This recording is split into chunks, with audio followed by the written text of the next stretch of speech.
Ahojte, dneska budeme testovať, alebo respektíve poslednú dobu som testoval raw meal, čo je vlastne proteín, ale taký špecifický.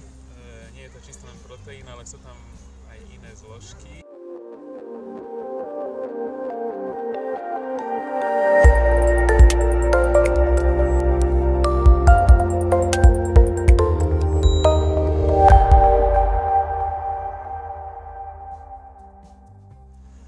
Vlastne ako náhrada jedla, to plnohodnotné jedlo.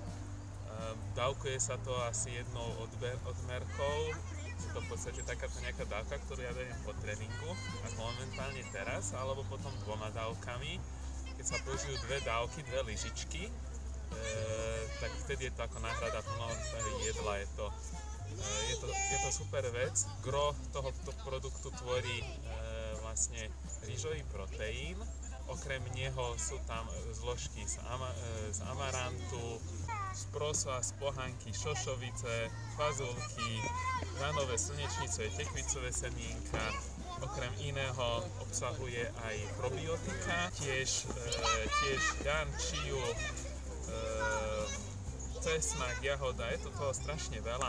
Výrobca uvádza až 44 superfoods, ktoré vlastne tvoria tento produkt.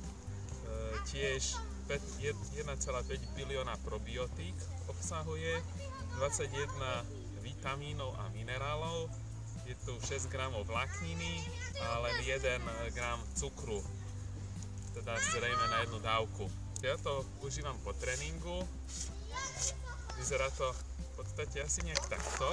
Je to takýto prášok, je tu jedna odmerka, ja to dám všetko do šejka. Trošku zima, takže mám rukavice dnes. Dám tu jednu odmerku, ktorá je vlastne súčasťou balenia. Zalejem vodou, ktorú už mám pripravenú.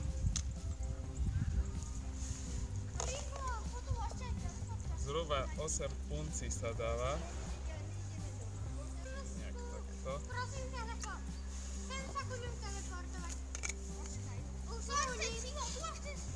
Samozrejme rozmiešam a vypijem. Takýto proteínový shake je dobrý nielen po tréningu, ale napríklad ja ho používam aj v práci, keď som už hladný ako olovrant, alebo možno 10 pred obedom.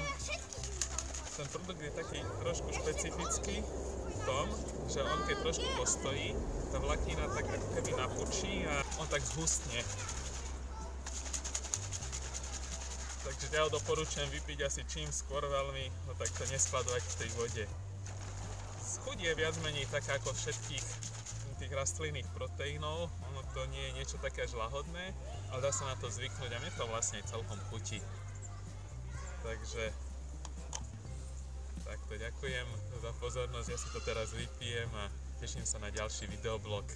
Čaute.